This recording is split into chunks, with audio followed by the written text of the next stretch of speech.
Welcome to MiConvert.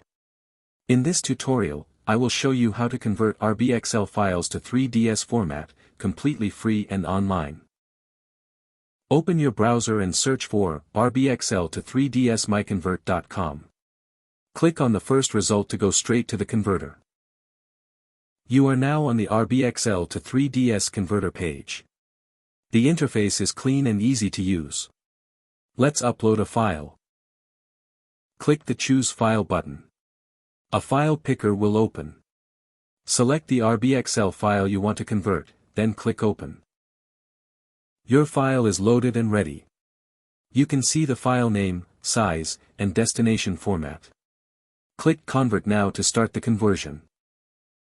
The conversion is in progress. You can see the progress bar moving. This usually takes just a few seconds. Done. Your file has been successfully converted. Click Download to save the 3ds file to your computer. That's it.